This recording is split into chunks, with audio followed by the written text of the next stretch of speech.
Engkau tidak pernah berubah dahulu kala, sekarang sampai selama-lamanya. Oleh karena itu kami menerima kerajaan yang tidak tergoncangkan. Keselamatan kami pasti, ujung hidup kami sudah jelas. Bahwa kemuliaan dan mahkota kebenaran telah Kau sediakan bagi orang yang setia dan taat di setiap musim kehidupan. Sampaikan sabdamu, celikan mata kami untuk mengerti jalan-jalan-Mu Tuhan Yesus. Sembunyikan hamba-Mu di balik salib-Mu demi nama Yesus. Haleluya, amin. Puji Tuhan. Saya ingin memberikan sebuah firman yang to encourage you, atau mendukung Anda, menghibur dan menguatkan. Dan kalau Anda belum menjadi bagian yang tetap daripada channel ini, ayo subscribe, tekan juga tombol notifikasinya supaya nanti selalu diingatkan program-program berikutnya yang bisa membangun kehidupan. Kita akan belajar hari ini dari kitab Ibrani, dibuka dulu di situ dengan judul Goncangan yang Membawa Kebaikan. Goncangan yang membawa kebaikan. Ibrani 12 ayat 25 sampai 29. Pernah nggak kita mikir kenapa Tuhan izinkan hal-hal tertentu terjadi? Pasti pernah. Pertanyaan mengapa itu sangat manusiawi. Why Lord? Why God?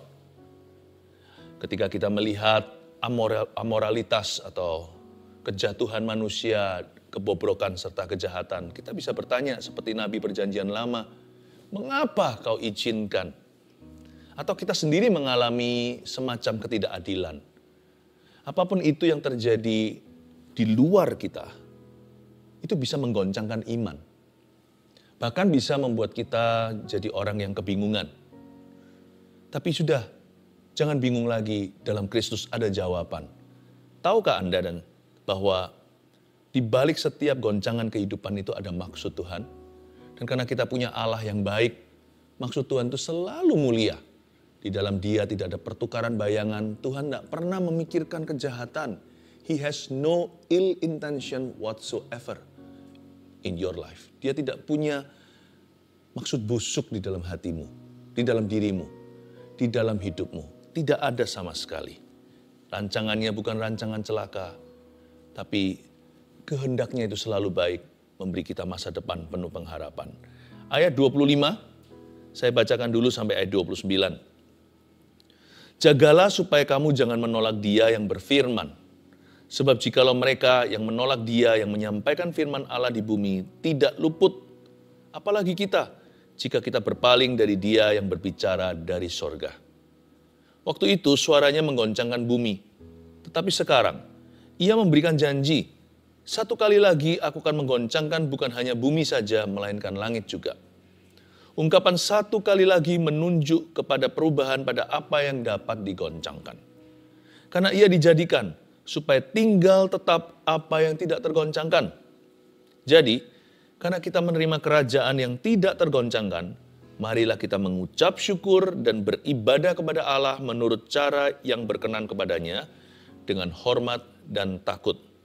Sebab Allah kita adalah api yang menghanguskan. Kita baca lagi ayat 25. Jagalah supaya kamu jangan menolak Dia yang berfirman. Ketika terjadi goncangan, itu adalah masa yang sangat bahaya ketika seseorang dengan mudah bisa melepaskan imannya. Tidak sedikit yang kecewa sama Tuhan dan kecewa sama diri sendiri, kecewa sama orang lain dan kecewa sama kehidupan. Makanya itu ayat pertama dituliskan di sini ayat 25, jagalah supaya kamu jangan menolak Dia. Janganlah karena 1-2 kejadian kita menolak Dia yang adalah keselamatan. Jangan menolak kekekalan untuk kejadian yang sementara. Memang dunia ini adalah dunia yang jahat.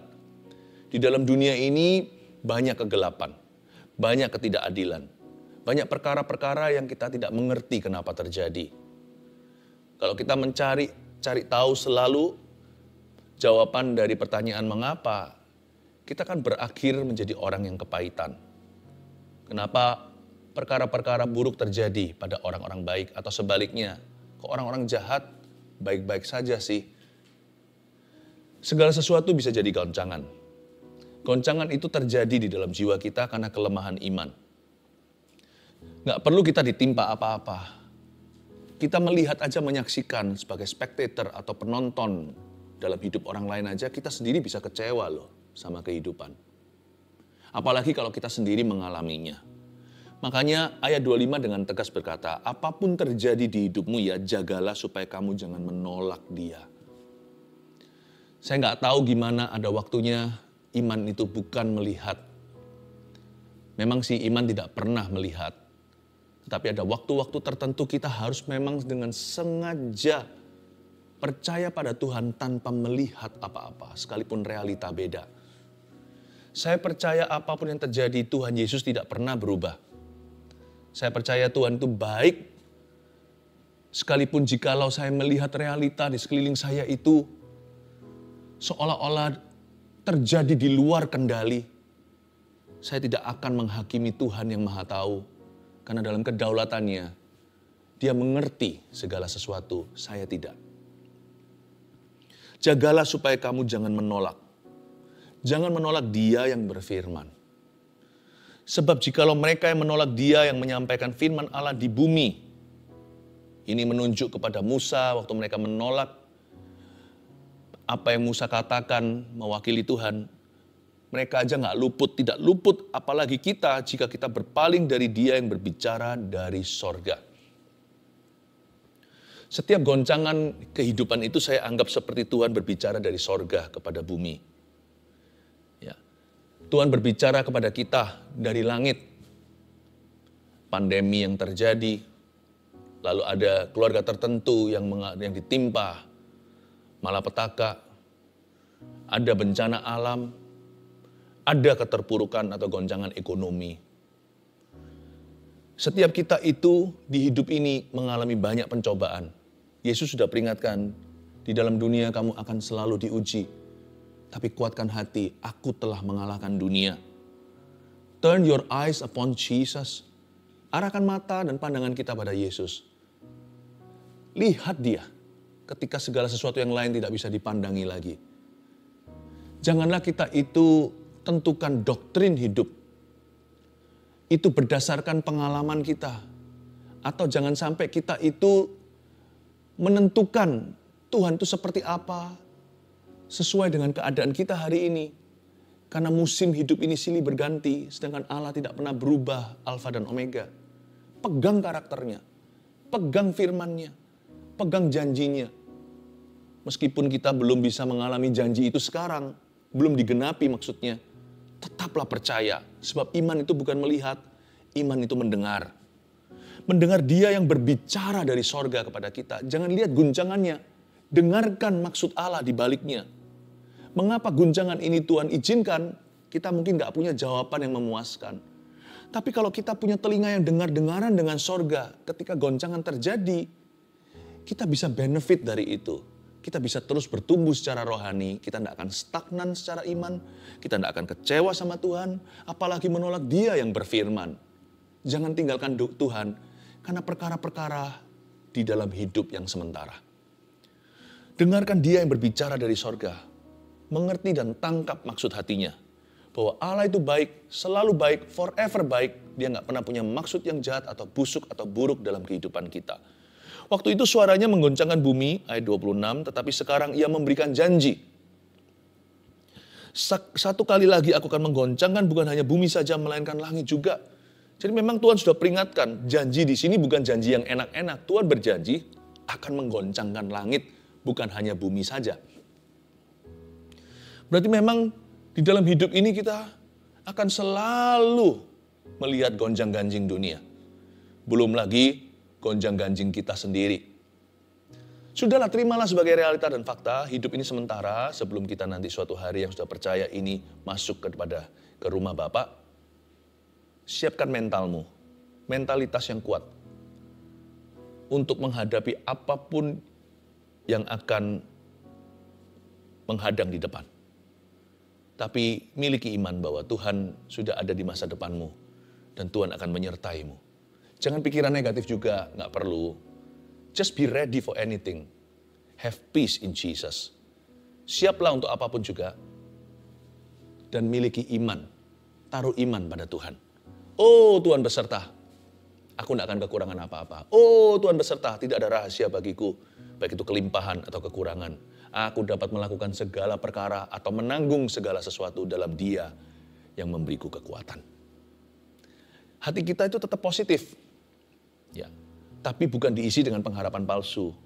Tapi diisi dengan readiness, dengan kesiapan hati. Apapun yang terjadi, Yesus baik dalam hidupku dan Tuhan tidak akan meninggalkan atau menolak aku. Yang perlu di sini adalah jangan sampai aku menolak Dia aja. Kalau Tuhan nggak mungkin tolak saya mungkin tolak Dia. Jangan sampai aku menolak Dia. Gara-gara 1-2 kejadian. Ungkapan satu kali lagi ayat 27 menunjuk kepada perubahan pada apa yang dapat digoncangkan. Karena ia dijadikan supaya tinggal tetap apa yang tidak tergoncangkan. Jadi goncangan-goncangan kehidupan itu diizinkan untuk satu tujuan, yaitu removal of unclean particles dalam bahasa Inggrisnya. Atau untuk bisa membersihkan, ya kan, membuang unsur-unsur yang tidak kudus dalam kehidupan kita. Jadi nomor 1 tulis dulu poinnya, kenapa goncangan terjadi ya? Goncangan itu membawa kebaikan ternyata, karena Tuhan bisa menggoncang kita untuk menguji motivasi hati kita. Ya, menguji motivasi kita.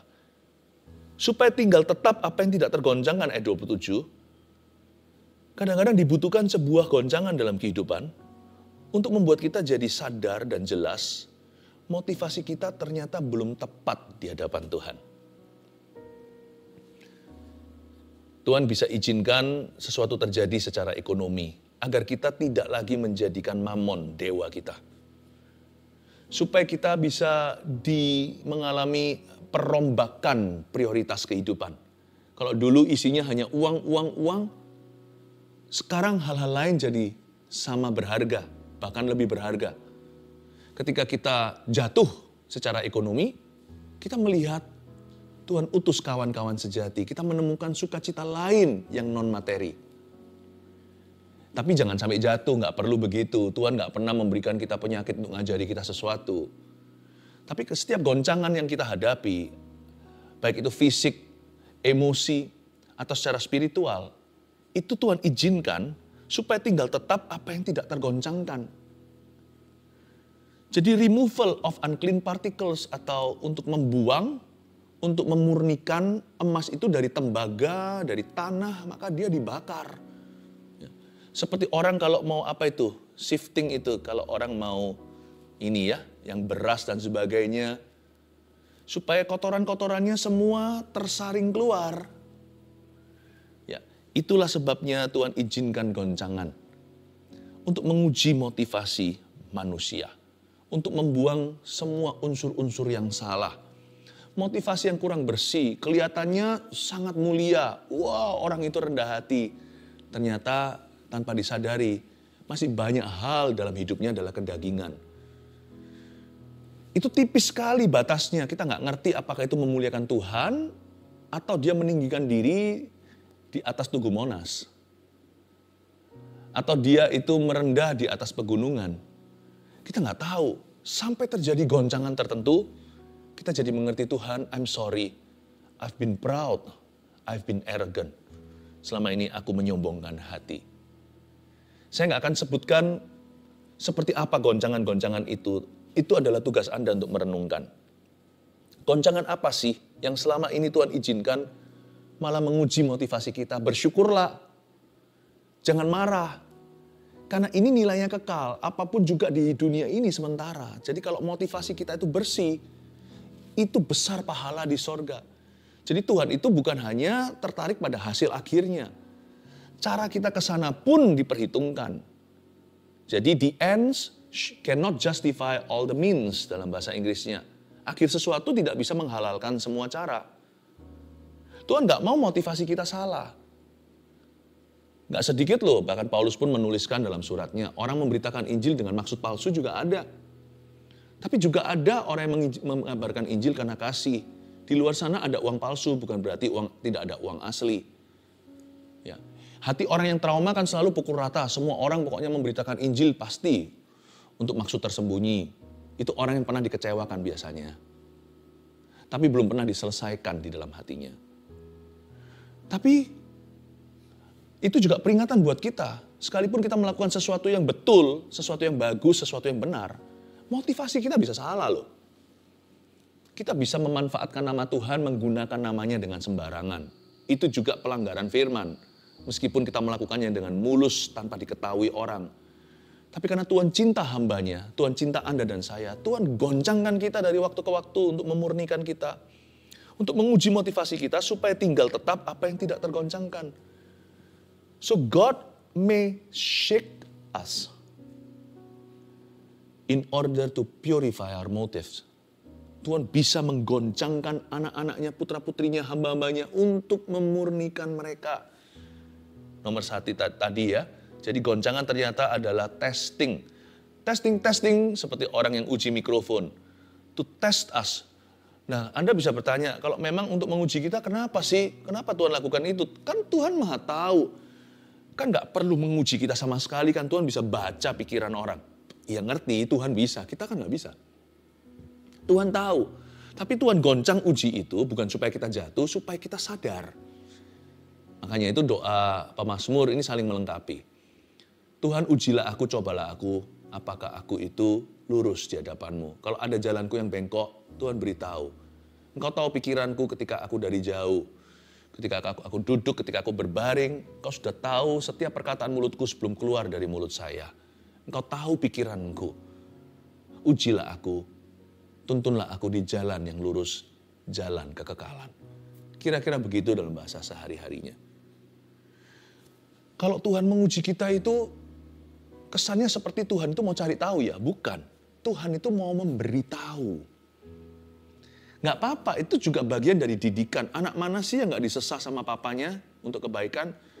Kalau anak dimanja itu berarti anak nggak disayang. Meskipun namanya anak kesayangan, makanya dimanjakan. Justru kalau papa mamanya cinta sungguhan, anak itu akan dirotan. Ini bukan pukulan fisik ya, ini kiasan. Anak itu pasti akan dididik, pasti akan diajar sama Tuhan. Kalau kita adalah anak gampangan, Tuhan akan biarkan. Tapi karena kita adalah anak sungguhan, maka Tuhan akan izinkan goncangan-goncangan itu. Jadi jangan malah kalau ditesting sama Tuhan malah ngamuk-ngamuk, malah marah-marah, malah kecewa, malah kepahitan, malah putus asa, malah ngancam-ngancam Tuhan, aku mau mundur dari Tuhan lah dan sebagainya. Salah. Kenali maksudnya. Dengarlah suara yang berbicara dari sorga lewat goncangan-goncangan langit dan bumi itu. Bahwa Tuhan hendak menguji motivasi kita justru supaya cepat lulus, supaya agar lekas wisuda, supaya nggak diher melulu, diulang-ulang lagi testingnya.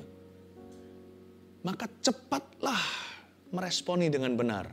Katakan Tuhan, murnikan aku ngalami ini, aku mau mulai hari ini belajar untuk lebih murni, lebih dekat sama Tuhan, lebih tulus sama Yesus. Ampuni aku di mana ada kesalahan.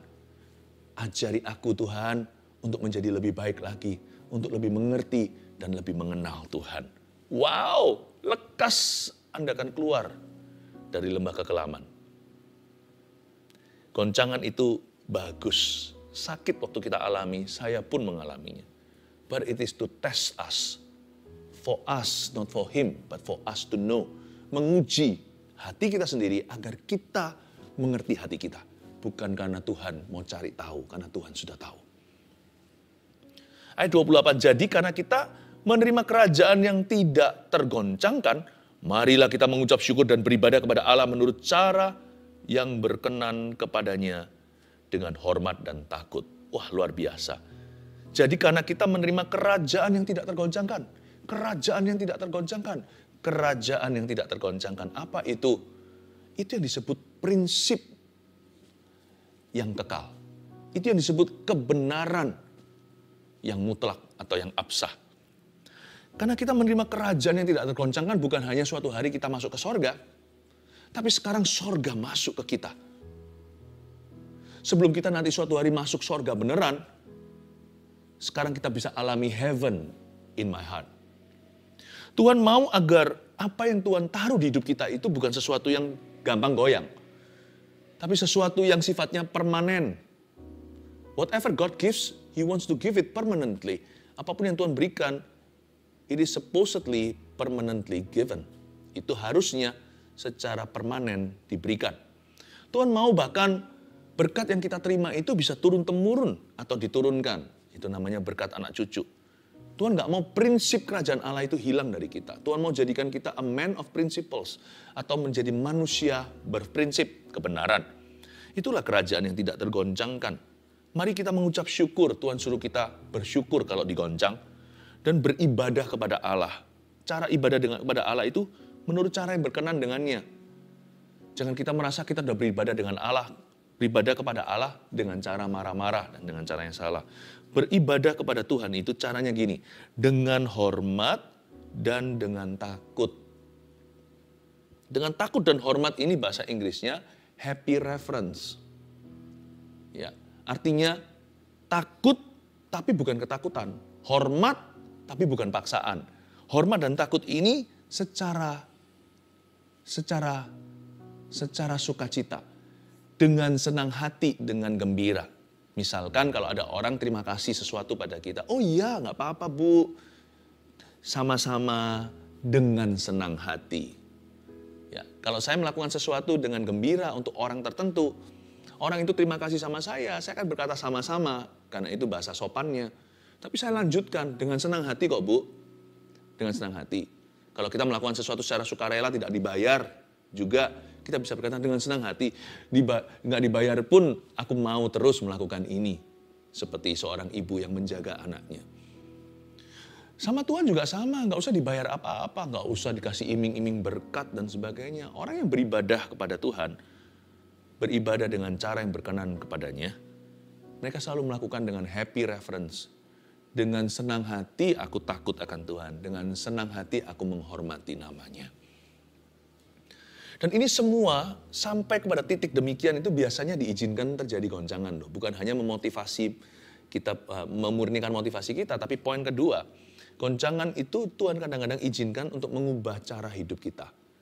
Arah hidup kita maksud saya. Ya, untuk mengubah haluan. Tidak jarang dibutuhkan drastic measure atau ukuran yang cukup drastis untuk mengubah arah hidup seseorang yang salah. Nggak selalu harus begitu ya. Wah, celaka kita kalau harus Tuhan main pukul baru kita itu berubah kan. Bedanya apa kita sama bagal atau keledai liar. Kalau enggak dikasih tali kekang dan les tidak akan datang mendekat. Ya, tapi kuda kan bisa menurut instruksi. Ya, saya punya anjing di rumah aja, saya panggil datang. Saya suruh duduk, saya suruh baring. Bisa taat tanpa harus ada cambukan, tanpa harus ada pecutan.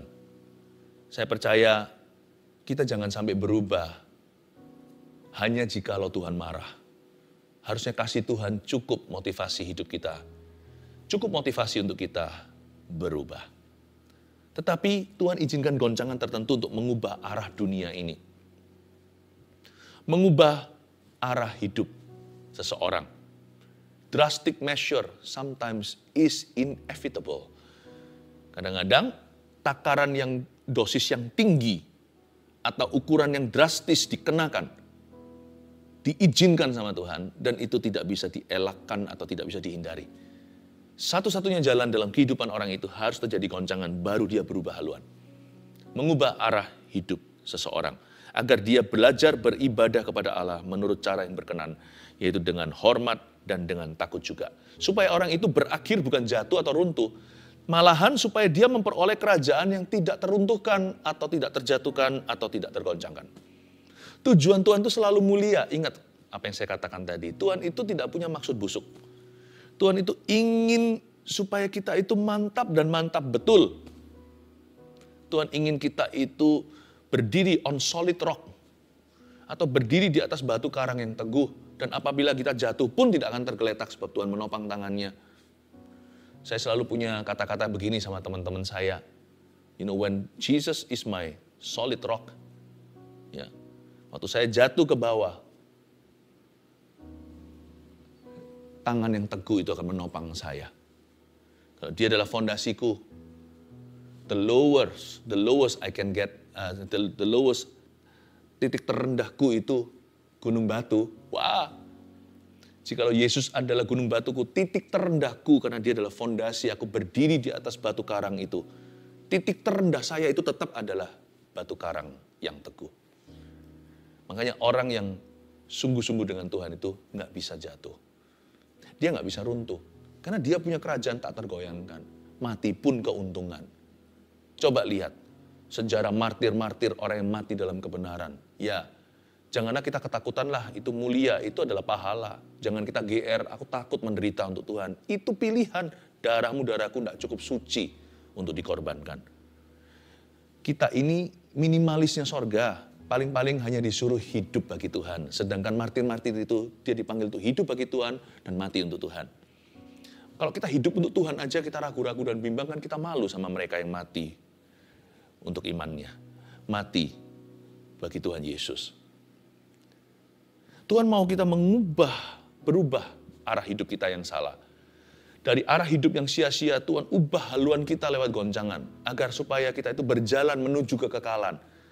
Supaya minimalis Tuhan, minimalis sorga, yaitu Anda dan saya ini bisa sungguh-sungguh hidup untuk perkara-perkara yang di atas, bukan perkara-perkara yang di bumi.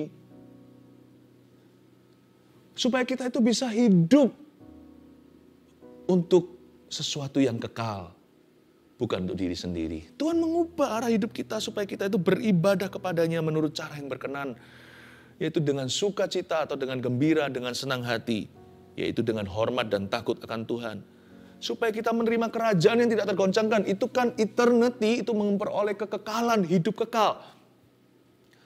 Supaya kita menerima pahala, mahkota kemuliaan dan mahkota kebenaran. Supaya jangan sampai nanti ujungnya, kalau Tuhan kita tidak goncang kita di tengah-tengah, nanti waktu kita mati gigit jari, andai kita selamat pun, seperti Paulus katakan, kita seperti orang yang melalui api terbakar semua pekerjaan, lalu kita pergi ke sorga, tidak membawa apa-apa. Tidak ada sesuatu apapun yang menjadi pahala hidup kita selama di bumi. Hanya pas-pasan selamat. Saya sih nggak mau. Karena Paulus mengatakan dengan jelas, ada orang yang demikian. Pekerjaannya hangus semuanya karena dibuat dari jerami. Hidupnya itu loh, nggak sungguh-sungguh, nggak pernah kejar sesuatu yang sifatnya eternity atau kekal. Yang dikejar hanyalah hal-hal yang sifatnya sementara. Orang yang seperti itu kalau dibiarkan Tuhan, kan kasihan. Berarti kan Tuhan tidak cinta kalau Anda dibiarkan. Berarti Tuhan kan memang menakdirkan Anda gigit jari nanti di seberang sana. Waktu masuk sorga, telanjang, tak bawa apa-apa. Makanya Tuhan goncang di tengah-tengah supaya haluan kita berubah, supaya kita mengubah arah hidup kita dari sia-sia pada kerajaan yang tidak tergoncangkan, pada kekekalan, kepada pahala, kepada mahkota. Tuhan izinkan itu. Beberapa keluarga mengalami kematian. Ya saya nggak imani, jangan berkata bahwa Tuhan itu pencabut nyawa. Oh Tuhan itu pemberi kehidupan dan kehidupan dalam kelimpahan. Tapi ada banyak goncangan yang terjadi. Coba lihat ketika ada satu orang yang meninggal di satu keluarga itu, waktu perkabungan banyak orang terima Tuhan. Banyak orang terima Tuhan. Jadi puji Tuhan, ya, ketika ada anak Tuhan yang dipanggil Tuhan, seluruh keluarga itu terbuka hatinya untuk Injil. Tuhan izinkan lewat beberapa hal dalam hidup ini yang tidak mengenakan, bahkan menyedihkan. Tuhan bisa pakai segala sesuatu untuk mendatangkan kebaikan. Ya, tapi jangan tuduh Tuhan yang tidak-tidak dan berkata, Tuhan kau beri aku penyakit, kau beri aku masalah. Tuhan kau buat aku bangkrut. Tuhan bunuh anggota keluarga aku. Jangan pernah bilang begitu. Jangan sesat hatimu. Semua yang baik, semua yang sempurna datang dari Bapa. Sedangkan iblislah yang mencuri, membunuh, membinasakan. Tapi Allah bisa bekerja sama dalam segala perkara, Roma 8. Segala perkara itu berarti perkara yang baik maupun yang nampak buruk untuk mendatangkan kebaikan bagi kita yang mengasihi Dia. Tuhan mengubah cara hidup kita dan arah hidup kita. Terutama. Yang terakhir ayat 29. Sebab Allah kita adalah api yang menghanguskan. Saya coba jelaskan pada Anda the benefit of forest fire. Apa aja sih keuntungan daripada kebakaran hutan? Sering kita terdengar kan, misalnya California, panas sekali, musim panas selalu ada hutan yang terbakar. Ya, yang pasti benefitnya bukan kalau ada jatuh korban, kalau itu disayangkan. Jangan sampai terjadi. Tapi secara hutan itu sendiri, kalau itu terbakar ya, ada beberapa keuntungan yang bisa diambil dari kejadian demikian. Salah satu yang sekarang terpikirkan adalah ya Hutan itu akan mengalami yang namanya semak belukarnya terbakar sekalian, terbakar sisan gitu ya. Terbakar. Lalu belum lagi yang debris-debris, yang kotoran-kotoran, mungkin ada orang yang hiking, lalu lempar botol plastik di sana, lempar sesuatu, nanti itu bisa melukai hewan-hewan liar, atau bisa menjadi polusi, itu terbakar semua. Debris-debris, kotoran-kotoran di tanah-tanah hutan. Selain itu, setelah kebakaran hutan, hutan itu tanahnya terbuka untuk sunlight, untuk cahaya matahari. Karena semua terbakar kan, semua rindangnya habis semua, lalu kena matahari. Semakin subur, tanah memperoleh nutrisi. Biasanya hutan yang setelah terbakar menjadi 2 kali lebih subur dari sebelumnya. Nomor 3. Goncangan terjadi seperti kebakaran hutan dalam hidup kita adalah untuk menciptakan peluang bagi kita. Peluang baru. Tahukah Anda di balik setiap krisis ada kesempatan? Kalau secara ilmu ekonomi, ada banyak orang atau company-company baru tiba-tiba melonjak itu saat krisis. Biasanya ada company-company tertentu, perusahaan tertentu yang jatuh. Juga ada perusahaan-perusahaan yang brilian akan bangkit di masa-masa krisis. Karena di saat krisis itu ada margin untuk orang itu mengambil sebuah keuntungan. Makanya itu kita jangan menjadi orang yang berpikiran negatif. Jangan berpikiran pesimis. Jangan pikirannya buruk. Kalau kita mengalami goncangan sekalipun sedih, rendah hati, berlutut di hadapan Yesus dan berkata, Lord, open my eyes, untuk melihat peluang atau kesempatan yang kau berikan. Karena aku tahu di balik semua krisis ini, aku menangis dengan orang yang menangis. Karena aku juga tersenyum dengan orang yang tersenyum. Jadi kalau ada orang menderita, aku akan empati. Tapi izinkan aku melihat maksud ilahi di balik ini. Dan tunjukkan aku peluangnya. Apa yang bisa kulakukan untuk memuliakan Tuhan. Bukan untuk mencari keuntungan sendiri, kalau orang dunia begitu, ilmu ekonomi. Tapi kita anak-anak Tuhan harus mencari kemuliaan Tuhan dulu. Kerajaan Allah dan kebenarannya semua ditambahkan.